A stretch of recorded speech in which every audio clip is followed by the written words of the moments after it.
तो आइए देखते हैं ITI फर्स्ट ईयर वर्सव कैलकुलेशन का जो हमारा थर्ड पार्ट है उसका 21 नंबर क्वेश्चन। तो यहाँ पे दिया है convert 0.456 decimal fraction into percentage. ठीक है, तो यहाँ पे हम 0.456 लिखते हैं, ये हमारा किस में है, डेसिमल में है। अगर हम इसे परसेंटेज में कन्वर्ट करेंगे तो हम यहाँ पे डायरेक्टली 100 मल्टीप्लाई कर देंगे। जब 100 मल्टीप्लाई कर देंगे तो हमारा डेसिमल पॉइंट 2 डिजिट राइट में शिफ्ट हो जाएगा, तो हमारा हो जाएगा 45.6%। अगर किसको समझ में नहीं आया तो इसका सेकंड टाइप भी हम कर सकते हैं, जैसे कि 0.456 को हम बना सकते हैं 0.456 इंटू 100। ठीक है, तो हम क्या करेंगे, यहाँ पे 0.456 को 456 डिवाइडेड बाय 1000 कर देंगे इंटू 100। यहाँ पे आपका 2 जीरो कट गया, यहाँ पे 2 जीरो कट गया, तो दिस इज इक्वल टू हमारा बचा 456 divided by 10।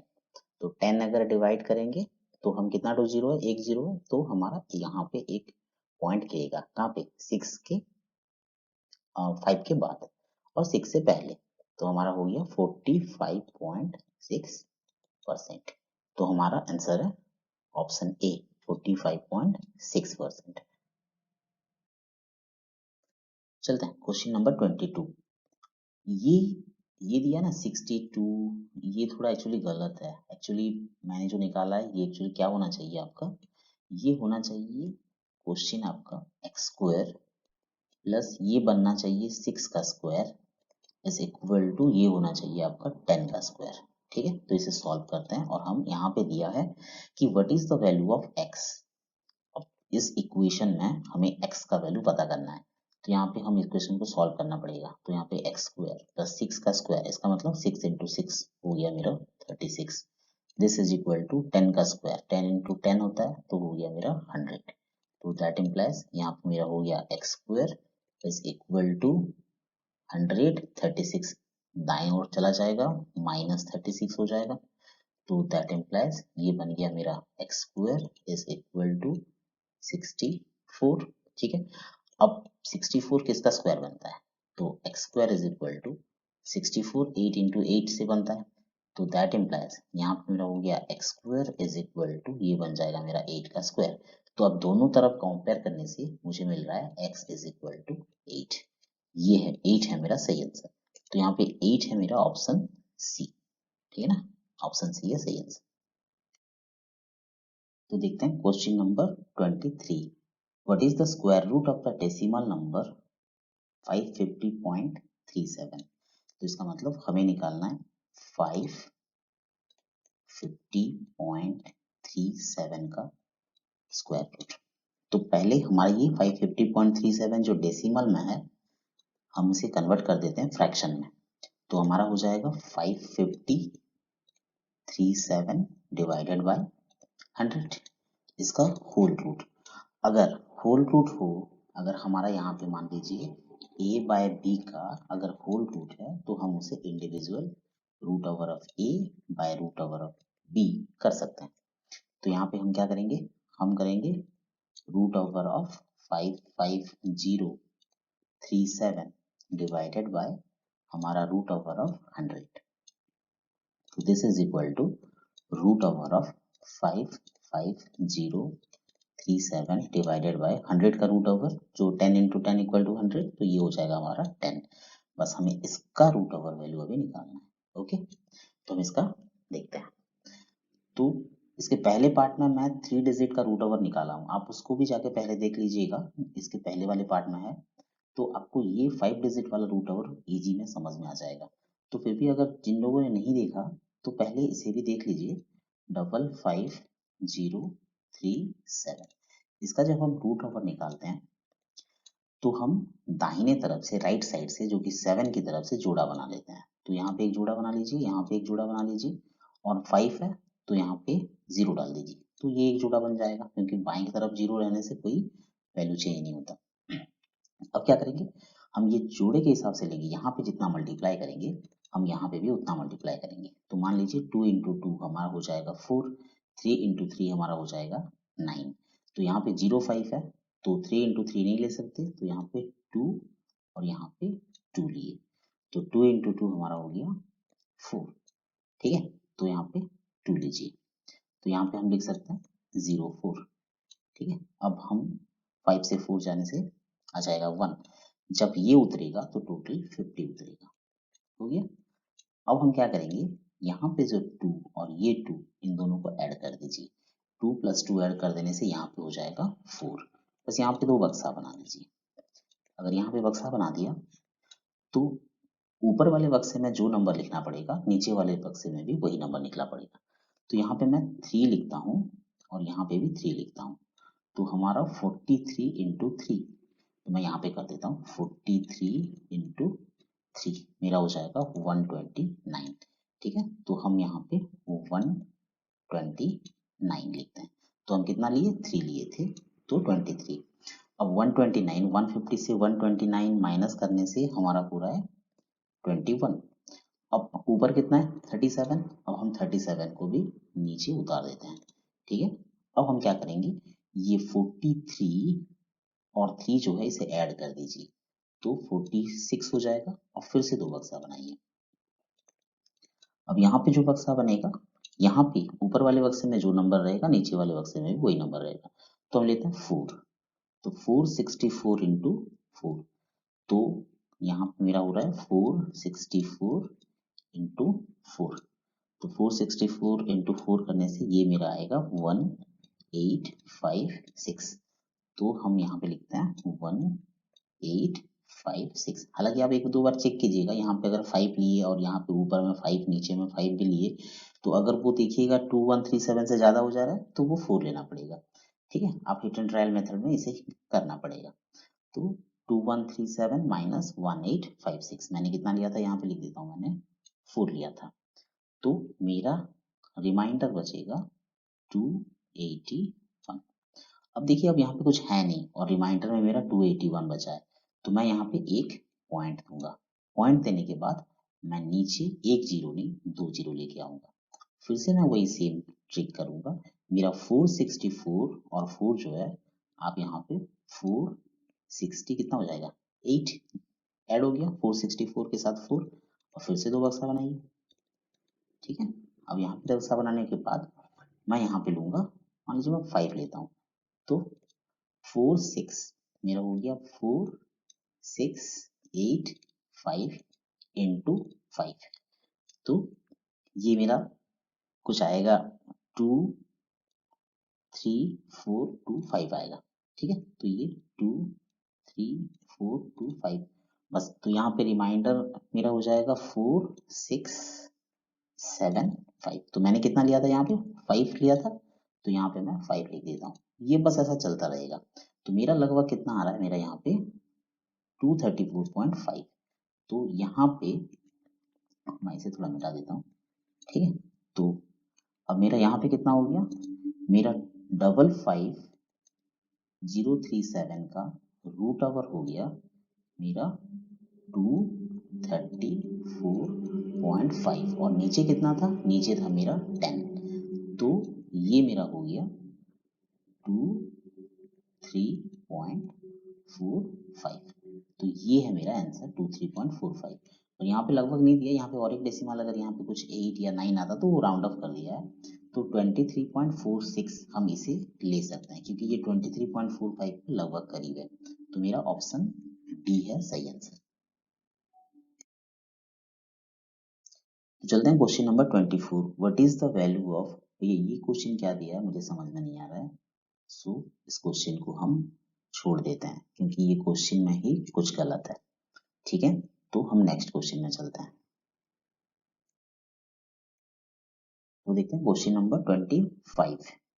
What is the side A B, हमें ए बी साइड, यानी ये मेरा ए है, ये मेरा बी और ये मेरा सी है, ये एक राइट एंगल ट्राइंगल है, इसका बी एंगल जो है वो 90 डिग्री है, उसे देखने से पता चल रहा है। और यहाँ पे ए बी पूछा है, तो मुझे ए बी निकालना है, मुझे A B is equal to कितना वो मुझे मांगा है।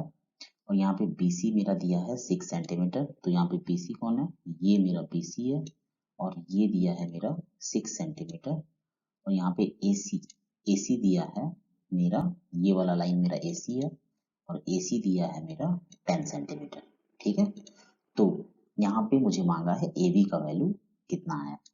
तो हम नॉर्मली यहाँ पे हम AC को क्या कहते हैं, हम AC को कहते हैं हाइपोटेनियस। तो AC जो हमारा 90 डिग्री के सामने वाला एंगल, सॉरी सामने वाला साइड जो होता है वो हमारा होता है हाइपोटेनियस। तो हाइपोटेनियस हमारा AC है, तो हम उसे लेते हैं H। ठीक है, अब हमारा BC ये होता है हमारा परपेंडिकुलर, तो BC को हम लेते हैं P। ठीक है, और AB हमारा होता है, AB जो कि सोया हुआ साइड है वो होता है हमारा बेस। तो यहाँ पे AB इज माई बेस, तो बेस मतलब P। ठीक है, तो AC जो हाइपोटेनियस होता है, जो सबसे लंबा साइड होता है, जो राइट एंगल के सामने वाला साइड होता है, वो होता है हमारा हाइपोटेनियस। जो लाइन खड़ा हो गया है वो होता है हमारा परपेंडिकुलर, जो लाइन हमारा सो के है वो लाइन होता है हमारा बेस। ठीक है, तो यहाँ पे फॉर्मूला नॉर्मली होता है हमारा h square is equal to p square plus b square. अगर हमें h निकालना है तो h square is equal to p square plus b square. अगर हमें p निकालना है तो p square is equal to h square minus ये हमारा हो जाएगा b स्क्वायर। ठीक है, और हमें अगर b निकालना है तो p square is equal to h square minus b square. तो वैसे देखा जाए तो AB क्या है, AB हमारा है b, तो हम ये फॉर्मूला डालेंगे b square is equal to h square minus b square. ठीक है, तो हम लिखते हैं b square is equal to h square minus b square. तो b के हिसाब से हमारा आ गया ये AB का square is equal to h कौन है AC, तो ये बन गया हमारा AC का स्क्वायर माइनस परपेंडिकुलर कौन है, परपेंडिकुलर है हमारा BC, तो BC है हमारा परपेंडिकुलर, तो हम यहाँ पे BC का स्क्वायर बना देते हैं। ठीक है, तो दिस इज इक्वल टू, हमको AC दिया हुआ था, AC हमारा था 10 सेंटीमीटर, तो हम AC इज इक्वल टू 10 का स्क्वायर डाल देते हैं, माइनस BC हमारा दिया था 6 सेंटीमीटर, तो BC हमारा हो गया 6 का स्क्वायर। ठीक है, तो दिस इज इक्वल टू हमारा हो गया ये 10 का स्क्वायर हो गया 100, 6 का स्क्वायर हो गया 36। ठीक है, तो this is equal to 100 minus 36 हमारा हो जाएगा 64। तो हमें क्या मिला, AB का स्क्वायर इज इक्वल टू हमको मिला 64। तो हम अगर खाली AB चाहिए हमें तो हम करेंगे रूट ओवर ऑफ 64, तो दैट इज इक्वल टू 8। 8 है हमारा सही आंसर। तो यहाँ पे 8 ऑप्शन ए है सही आंसर। तो चलते हैं क्वेश्चन नंबर 26 पे। What is the side AB, AB मांगा है, तो AB ये साइड हमें वो मांगा है। तो यहाँ पे क्लियरली फिगर पे देखने से पता चल रहा है कि A एंगल है मेरा 90 डिग्री। अगर ये 90 डिग्री है, 90 डिग्री के सामने वाला जो साइड रहता है उसे हम कहते हैं हाइपोटेनियस, तो H है हमारा hypotenuse, that is my BC। तो हम यहाँ पे लिख सकते हैं BC is equal to my H hypotenuse. यहाँ पे AC लाइन आप देख रहे हैं, तो यहाँ पे AC इज इक्वल टू मेरा है परपेंडिकुलर, और यहाँ पे AB जो दिया है AB इज इक्वल टू मेरा होता है बेस, जिसे हम B लिखते हैं। ठीक है, तो हमें मांगा है AB, तो हम यहाँ पे कर सकते हैं, तो AB का square that is equal to हमारा हाइपोटेनियस कौन है BC, तो BC का स्क्वायर माइनस हमारा परपेंडिकुलर AC का स्क्वायर। तो हमारा BC कितना दिया है, BC हमारा दिया है 15 सेंटीमीटर। ठीक है, तो ये H इज इक्वल टू हमारा 15, तो यहाँ पे BC की जगह पे हम डाल सकते हैं 15 का स्क्वायर माइनस AC हमारा कितना दिया है 9, तो AC हमारा 9 सेंटीमीटर, तो यहाँ पे हम लिख सकते हैं 9 का स्क्वायर। ठीक है, तो this is equal to 225 minus 9 का स्क्वायर बन जाएगा 9 इंटू 9 81। ठीक है, तो दिस इज इक्वल टू हमारा बनेगा 144। तो हमारा AB का स्क्वायर इज इक्वल टू हमें मिला 144।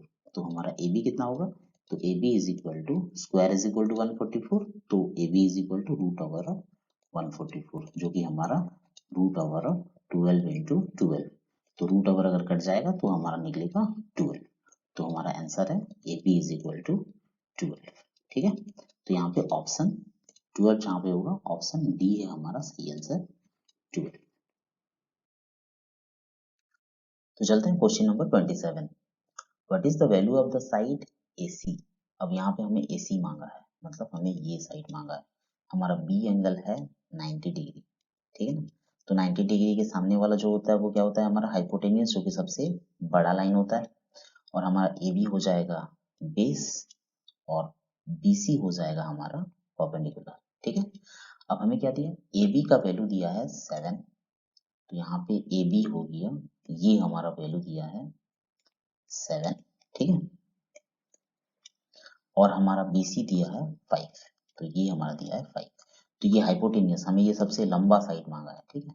तो हम यहाँ पे फॉर्मूला क्या होता है, हाइपोटेनियस का square that is equal to हमारा परपेंडिकुलर का स्क्वायर प्लस हमारा हो जाता है बेस का स्क्वायर। तो हाइपोटेनियस कौन है हमारा AC, तो AC का square this is equal to P मतलब परपेंडिकुलर, परपेंडिकुलर मतलब BC, तो हमारा हो गया BC का स्क्वायर प्लस B कौन है हमारा AB है, तो यहाँ पे AB का स्क्वायर, ठीक है ना।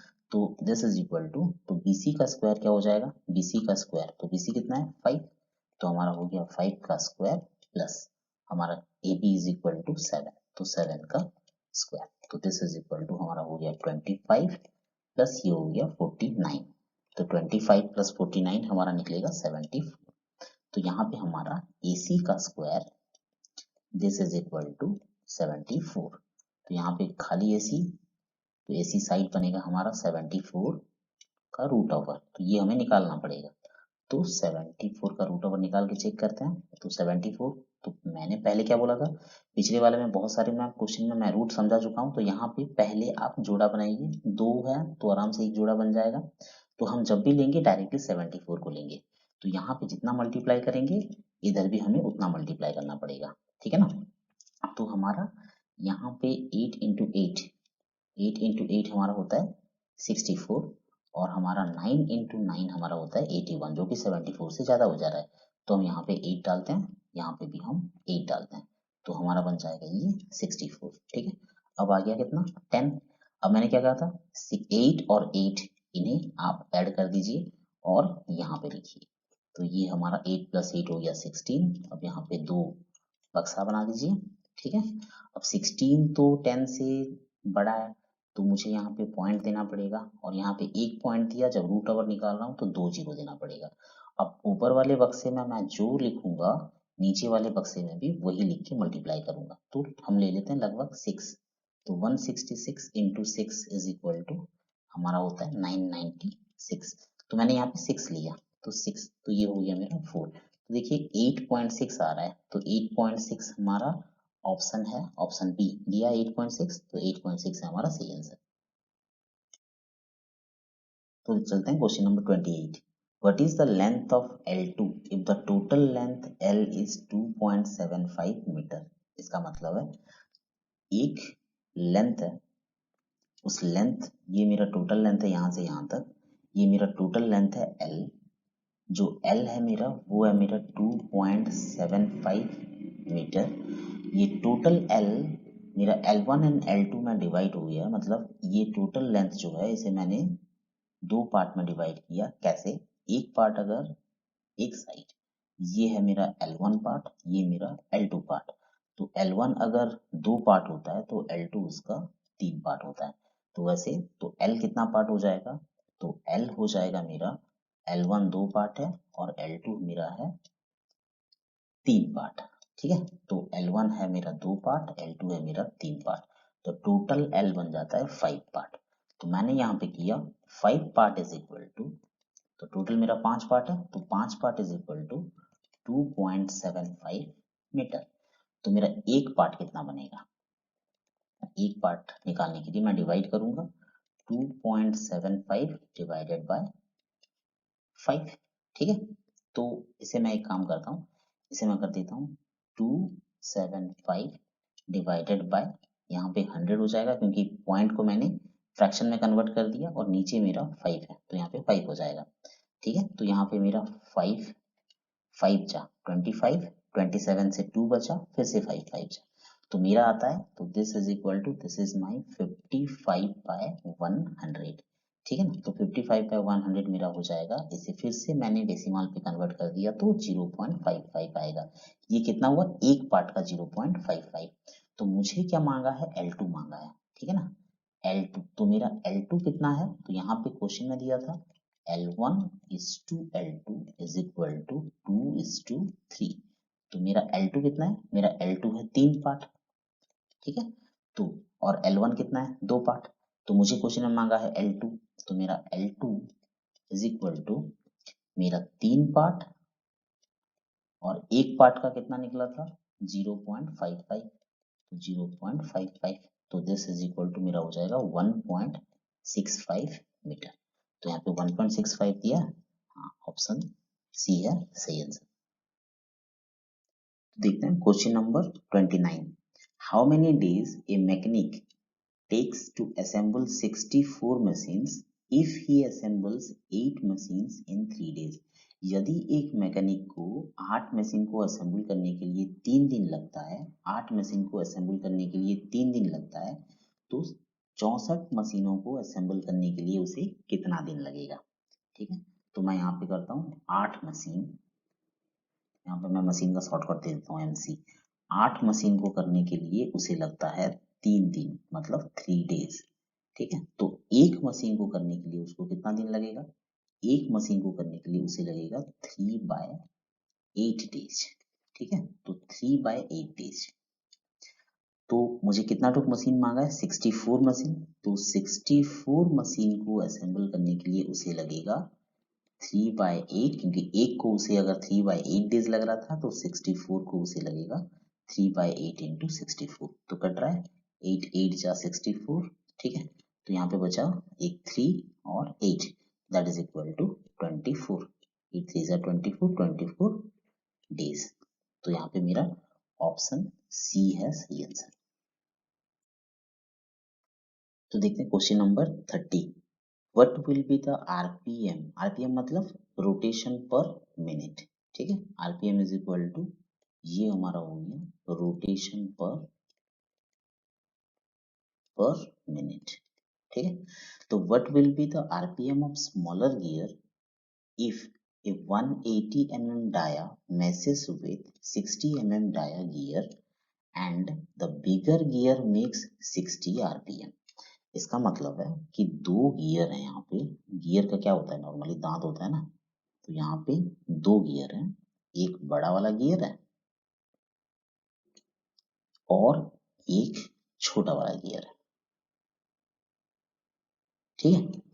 तो यहाँ पे बड़े वाले गियर का व्यास जो है उसे हम डी बोल के लेते हैं, ठीक है। तो यहाँ पे लिखते हैं बड़े वाले गियर का जो व्यास है डी, वो डी हमारा कितना है, यहाँ पे 180 mm दिया है, ठीक है। तो यहाँ पे 180 mm, ठीक है। तो वैसे छोटे वाले जो गियर है उसका जो व्यास होगा उसको स्मॉल डी बोल के लेते हैं। तो यहाँ पे हमारा हो गया small d, that is equal to, यहाँ पे दिया है स्मॉल डी 60 mm, ठीक है। तो यहाँ पे स्मॉल डी हो गया हमारा 60 mm दिया है।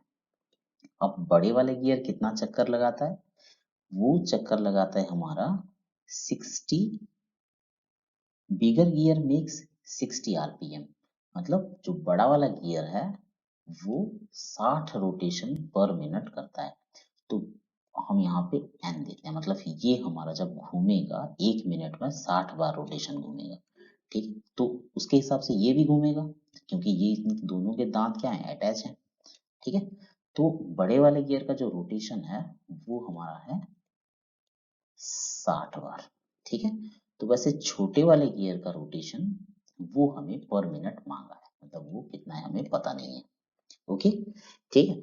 तो यहाँ पे एक चीज नोटिस कीजिए, ये बड़ा वाला गियर एक बार अगर घूमा तो छोटा वाला गियर, मान लीजिए ये बड़ा वाला गियर इसका, ये अगर इसका आधा हो, मतलब छोटे वाले गियर का व्यास बड़े वाले गियर के व्यास से आधा हो, मतलब ये एक बार घूमेगा तो ये आपका 2 बार घूम जाएगा, है ना।